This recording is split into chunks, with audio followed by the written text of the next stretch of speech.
Buenas, este es otro video acerca de RAS. Hoy voy a estar hablando acerca de los lifetime.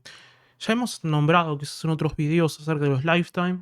Este sería el último ítem que nos queda en la sección de Ownership Borrowing. Préstamos temporales lo estuve revisando en otros videos. Y bueno, con esto ya podríamos avanzar con manejo de errores y ver otras cosas. Sí, bueno, arranquemos un poco al respecto. Entonces, ¿qué sería exactamente un lifetime? Los lifetime son como anotaciones, por decirlo de alguna forma, que nosotros utilizamos en RAS para definir cuánto tiempo va a vivir una variable.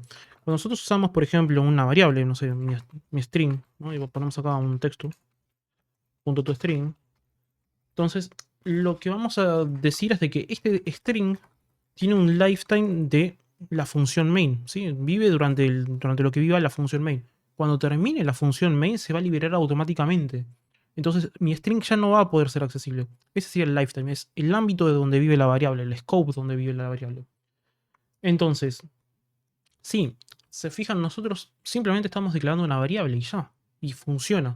¿Y por qué funciona? Porque, bueno, porque RAS en estos casos le asigna un lifetime automático. RAS, en las primeras versiones, por lo menos en la RAS 2015, era muy necesario explicitar los lifetimes, explicitar cuánto tiempo va a vivir una variable. Hoy en día ya no es necesario, RAS infiere los préstamos, infiere un montón de cosas, entonces ya no es tan necesario utilizar los lifetimes. Sin embargo, en algunos casos, RAS no puede inferir correctamente cuánto va a vivir una variable. Más que nada en algunos contextos en específico. Por ejemplo, si nosotros creamos aquí, o sea, mostramos por pantalla un texto, ¿sí? Vamos a poner esto, vamos a poner mi string, y creamos un préstamo, string prestado, y hacemos mi string, y hacemos esto. Esto no va a tener ningún problema, ¿sí? Se fijan, va a ser un préstamo de un string, un slice string, y va a funcionar maravillosamente, no va a haber ningún problema. Sin embargo, si nosotros queremos generar una función, por ejemplo, y la función devolvemos un préstamo, ahí va a haber un problema. Porque las funciones son como contextos aislados, y nosotros, si recibimos como préstamo y devolvemos un préstamo, lo que tenemos que explicitar es de dónde proviene y hacia dónde va. Entonces, nosotros cuando generemos esto, lo que tendría que suceder sería, tenemos un string y el string prestado. Eh, Podríamos crear otro string, ¿sí? Otro string. Y tiene otro texto. No sé. Si se fijan, yo al principio usaba toString. Ahora no estoy utilizando toString. Estoy usando el str. Y es más que nada porque, bueno, generalmente los problemas de lifetime no suelen ocurrir con el tema del string. Porque es más sencillo, se puede omitir, ¿sí? Nosotros tenemos algunos trucos para simplemente omitir los lifetimes en el caso de que nosotros utilicemos strings.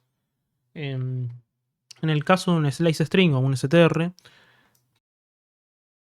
no va a ser tan así, porque en algunos casos vamos a necesitar explicitarlo. Es más común encontrar casos donde tenemos que explicitar los lifetime cuando utilicemos los strings los slice strings como tal. Entonces, bueno, una función clásica que vamos a encontrar en todos los libros de RAS, o en RAS by Example, creería, o en el libro de RAS, por ejemplo, el oficial, es que tenemos una función que evalúa dos textos, ¿no? Dos strings. En este caso, un string y el otro. Y lo que evalúa es cuál es más largo, cuál es más grande, ¿sí?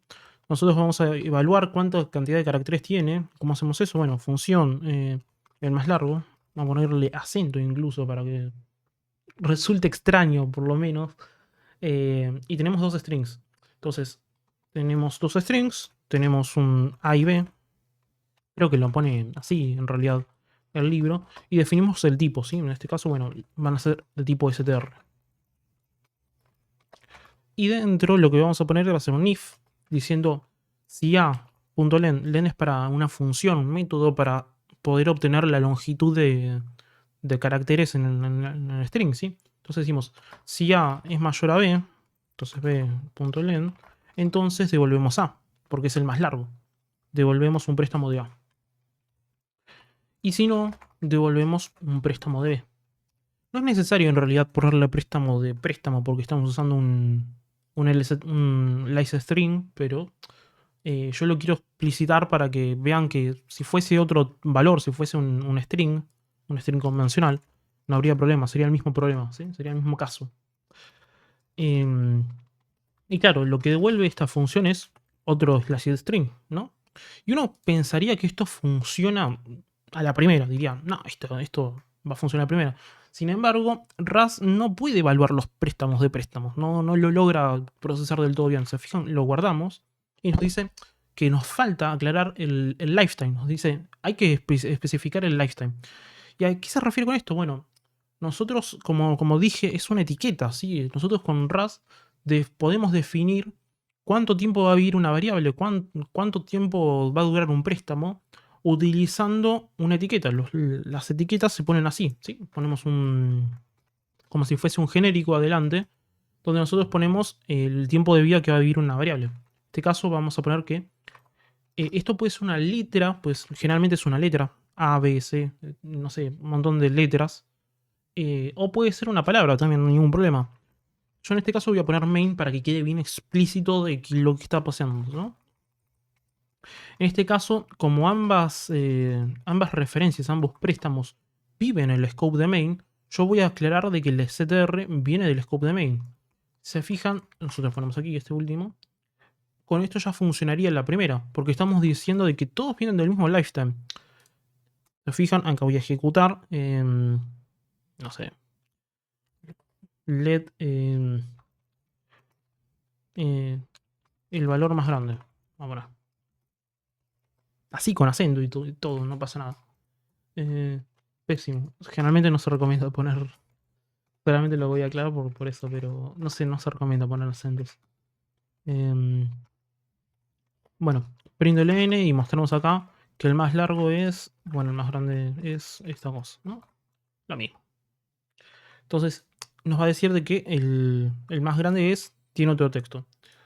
¿Por qué sucede esto, no? ¿Por qué tenemos que explicitarlo? Porque justamente estamos diciendo que es un préstamo de un préstamo y no sabe Raza exactamente cuánto tiempo vive este valor. Nosotros lo podemos pasar a otra función, no pasa nada, sí, tendríamos que volverlo a explicitar, en realidad este main es solamente conceptual, lo que podríamos decir es una letra. Generalmente se usa una letra porque es menos explícito. Como, no, es un valor abstracto. Si ponemos main estaríamos diciendo que es como un contexto específico, pero la realidad es que RAS no entiende del contexto en sí mismo, ¿sí? Entonces, simplemente es una forma de decir, este viene del mismo scope que este, y vamos a retornar un préstamo que viene del mismo scope. Es solamente eso. Entonces, de esa forma, nosotros cuando llegue al final del main, se va a liberar automáticamente. ¿Por qué funciona todo esto así? Es más que nada porque, bueno, hay un tema que son los punteros colgantes, se suele decir así, ¿no? Los handling pointers. Eh, y que justamente lo que previenen los lifetimes son eso, son ese concepto. También previenen un tema de data races y otras cosas. Pero bueno, es como algo que hoy en día no sucede tanto, pero por ejemplo, si nosotros queremos explicitar una estructura que sea de tipo, no sé, struct, no sé, y esa estructura recibe un valor que es de tipo str, va a suceder lo mismo, nos va a decir, nos falta un lifetime. Nosotros podemos explicitar también otro lifetime, que no es el que vimos aquí, que es el static. Si hemos visto en los primeros videos, nosotros podemos decir de que este valor static va a prevenir, va a surgir directamente desde la primera ejecución. ¿Se fijan? Vamos a crear aquí. Vamos a crear mi struct. Y struct tiene un valor y ese struct va a ser mi texto. Bueno, mi texto. Y esto va a funcionar. Maravilloso. Ahora bien, si nosotros queremos decir de que en realidad este str es un préstamo, tendríamos que ponerle un lifetime. ¿Y cómo haríamos en este caso? Bueno, tenemos que ponerle lo mismo. Ponemos aquí la etiqueta. Podemos decir que viene siempre la función main, por ejemplo. No sé. No tendríamos que por qué hacer esto, ¿sí? Pero se fijan, también va a funcionar, porque estamos diciendo que es un préstamo. Generalmente yo no recomiendo utilizar mucho los lifetimes porque vuelven más complejo el código. No tanto en el sentido de complejo de entenderlo, sino de leerlo. Queda como raro, queda como feo generalmente. Em, y en Rust se está haciendo como el esfuerzo en realidad de ir eliminándolos de a poco, ¿sí? Tratando de conseguir un compilador más inteligente que tengas que explicitar menos las cosas, que sea más sencillo. Entonces, como se está haciendo ese esfuerzo, también yo creo que no es necesario, a menos que empieces a tocar cosas de low level, que escribas código de bajo nivel, súper optimizado. En esos casos sí se recomienda utilizar el tema de los license, pero generalmente no ocurre. Simplemente, bueno, quería hacer este video como para que vean al respecto de por qué surge, en qué casos hay que explicitarlo y cómo explicitarlo, ¿sí? Como les digo, bueno, generalmente no recomiendo ponerle un scope en específico, no una palabra grande, larga, sino ponerle simplemente un A, un B o algo así, porque estamos diciendo que los lifetimes en realidad son abstractos. En realidad el str de aquí, bueno, justo de la ocasión que lo estamos usando en la función main. Pero si hiciéramos una función auxiliar, por ejemplo, función auxiliar. Y aquí, bueno, y aquí lo que haríamos sería que todos sean main. Todo es main. Uy, me faltó esto. Poner main. Ponemos main. Y aquí ponemos, no sé, lo mismo, ¿no? Copiamos y pegamos esto. Creamos un string y hacemos que el string y hacemos que devuelva algo y todo esto. Si se fijan, esto va a seguir funcionando, ¿no? El problema no es, vamos a poner un println, vamos a poner el valor más largo. Así vemos que compila efectivamente. Pero este es el tema. Ahora, bueno, vamos a ejecutarlo simplemente para que esté aquí, para que sepan de que se puede hacer esto. Pero este es el tema, ¿no? Es que no está bueno en general explicitar el scope específico donde se ejecuta porque yo puedo ejecutar esta función en otro lado. Estoy ejecutando el más largo dentro de la función auxiliar. Entonces, ya estos no son préstamos que existen dentro de la función main. Son préstamos que existen dentro del scope de la función auxiliar. Y por eso se les pone directamente las letras, ¿sí? A, B, C. Es simplemente porque son valores abstractos, son lifetimes abstractos, son tiempos de vida que no están del todo definidos, pero sabemos de que si A es un préstamo de un valor que vive en el ámbito A y el otro es un valor que está siendo prestado en el ámbito A también, entonces el valor resultante es un lifetime de tiempo A.